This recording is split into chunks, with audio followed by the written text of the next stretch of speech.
tal? ¿Cómo están todos?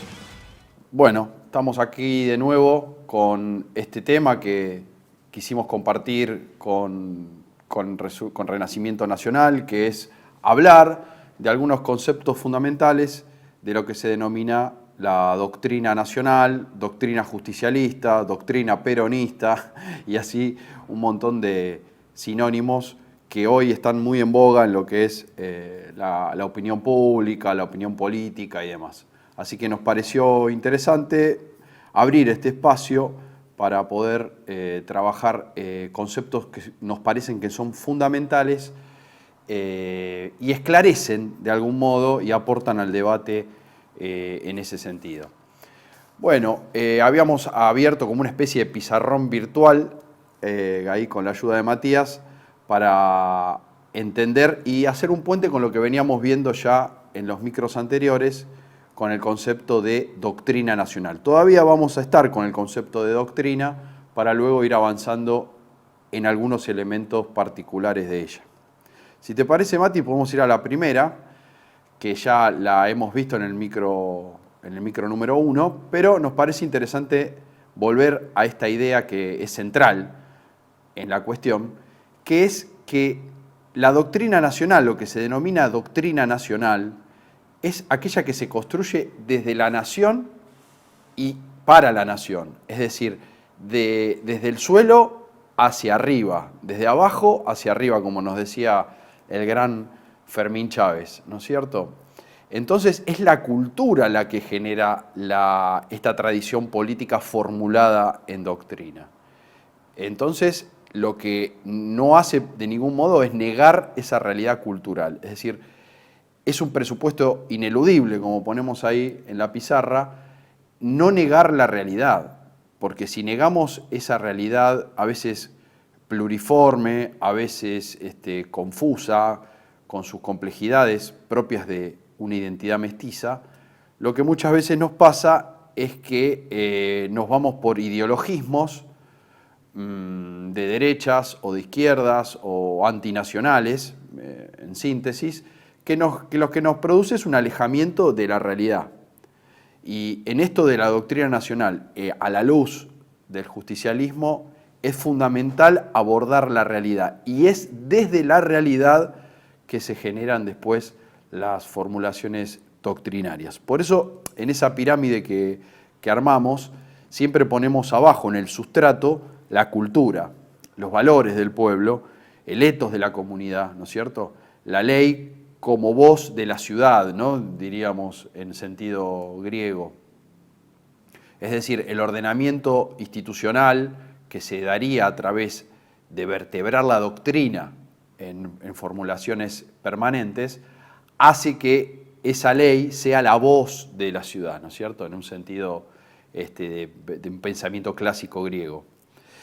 Bien, teniendo en cuenta esto, las doctrinas antinacionales son todo lo contrario, niegan la realidad cultural del país y esa flechita que ustedes ven para arriba se vuelve para abajo y se vuelve algo impositivo, algo que se impone desde las élites o desde las dirigencias hacia esa base cultural. Nosotros nos proponemos compartir con ustedes la idea contraria. Siempre es desde el suelo, desde el tiempo y espacio en el que se desenvuelve la comunidad la que va desarrollando la doctrina a través del tiempo y del espacio compartido. Bueno, vamos a pasar a la segunda, vamos a borrar y vamos a pasar a la segunda diapositiva o pizarra, donde, bueno, precisamente acá ya tenemos al modelo argentino, uno de los textos fundamentales de la doctrina, el modelo argentino de proyecto nacional o modelo argentino para el proyecto nacional, muchas veces caracterizado como el testamento político de Perón. Nos parece interesantísimo el modelo por un montón de cosas que ya vamos a ir desarrollando, pero quedémonos con esta frase, miren.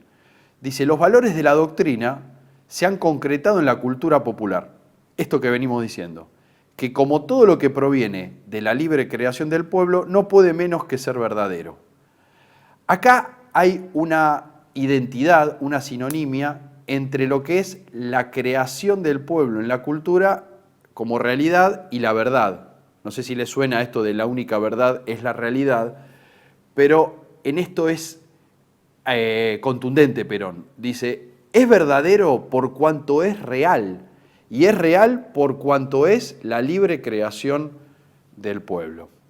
En esto es fundamental entender también que un sujeto plural, como es una comunidad en un tiempo y en un espacio determinado, va creando y va forjando ese gesto frente a otras naciones. Y es lo que lo hace particular, singular, con personalidad propia. Bien, lo que venimos diciendo, como habíamos propuesto en el primer micro, está fundamentado en textos directos, en fuentes directas de la obra de Perón, ¿no? Que es un poco la idea también que teníamos ya al inicio. Si te parece, Mati, pasamos a la tercera, que es un poco lo que habla de la conformación de esa comunidad. Es decir, la gestación histórica del hombre, dice Perón, del hombre argentino, confluye en distintas raíces. La europea, por un lado, y los diferentes grupos étnicos americanos. Esto es importantísimo entenderlo. Nosotros no somos puramente americanos, nosotros no somos puramente europeos. Somos la mágica mezcla y la trascendental mezcla de estos dos componentes que dan como producto un sujeto, podríamos llamarlo un sujeto plural iberoamericano, un sujeto iberoamericano, una nueva identidad, donde nace y emerge al calor tanto del aporte europeo a través de la península ibérica, como el aporte de los pueblos americanos precolombinos. Estas dos vertientes dan una identidad nueva. Y esa es la base de lo argentino, porque si no, no podemos entender, si no entendemos lo criollo como fenómeno histórico, no vamos a poder entender tampoco las peculiaridades y las características particulares que tiene esto que denominamos doctrina nacional. Scalabrini Ortiz lo va a llamar el fenómeno de lo multígeno, ¿no es cierto? A contrario de aquellas comunidades que son monógenas, que tienen un origen étnico, si se quiere, único, distintivo. Nosotros, por el contrario, somos hijos de la mezcla. Y ahí está la riqueza y ahí están también los desafíos como comunidad nacional, ¿no? Forjar una nación con tantas vertientes, porque no solamente es el aporte ibérico de los primeros siglos, del siglo XV al XVIII, sino que luego son los aportes de los inmigrantes, principalmente italianos y españoles, ¿no es cierto?, modernos, que también dan otra característica nueva a ese gesto cultural. Pero es interesante entender esto. Nosotros tenemos una matriz mestiza de pensamiento, lo cual nos da una singularidad como americanos en la historia, ¿no es cierto? Bien. Vamos a agregar una cuestión más. Esta matriz mestiza hace que esta doctrina no intente encarar un ideal puro en un Estado totalitario, como pueden ser algunas tradiciones europeas, sino que asume la conflictividad. Esto que Francisco hablaba del poliedro, ¿no es cierto? Esta idea de que hay distintas caras unidas en una misma identidad. Hay una unidad, pero dentro de esa unidad hay diversidades que se asumen o deberían asumirse en esa unidad nacional. Ahí está lo plural y ahí está lo complejo de nuestro desafío como nación, ¿no es cierto? Por eso Perón plantea muchas veces la idea de armonía, ¿no?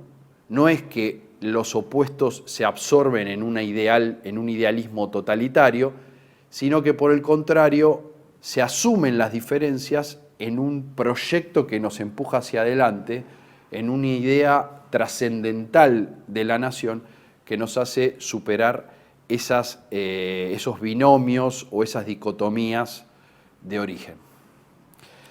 Bien, vamos a la próxima, si te parece, donde ya directamente Perón, a fines del 52, cuando ya se estaba formulando el segundo plan quinquenal, en el inicio, cuando publica en el Boletín Oficial la Ley 14.184, ¿no es cierto?, que es la que aprueba el segundo plan quinquenal, Perón entiende que estamos en condiciones de definir lo que es doctrina nacional. Bueno, y ahí lo encontramos, ¿no es cierto? Fíjense, en el artículo 3 de aquella ley, que fue el segundo plan quinquenal, en diciembre de 1952, destinada a regir entre el 53 y el 57, obviamente interrumpida por el golpe de Estado de 1955, el segundo plan quinquenal, fíjense cómo definía la doctrina nacional. Dice, es un poquito larga, pero ténganme paciencia que es interesante. Dicen, defínese como doctrina nacional adoptada por el pueblo argentino la doctrina peronista o justicialista, que tiene como finalidad suprema alcanzar la felicidad del pueblo y la grandeza de la nación. Habíamos visto ya en el primer micro que estos dos puntos de llegada, felicidad del pueblo y grandeza de la nación, son los dos grandes fines de la doctrina nacional justicialista, ¿no es cierto? Y que no se puede dar uno sin el otro. Es la felicidad del pueblo, la realización como sujeto plural en una nación grande y soberana e independiente. Y una nación grande, soberana e independiente con un pueblo que se realiza dentro de ella, ¿no es cierto? Bueno, y ahí vienen los instrumentos. ¿Cómo se alcanza estos fines superiores? A través de estos fines intermedios o infravalentes, como muchas veces se dicen, que son la justicia social, la independencia económica y la soberanía política. Son medios para alcanzar la felicidad del pueblo y la grandeza de la nación. Y ahí viene el gran desafío, que es esto que luego vamos a definirlo y explicarlo un poco más, que es la tercera posición. ¿Qué es la tercera posición?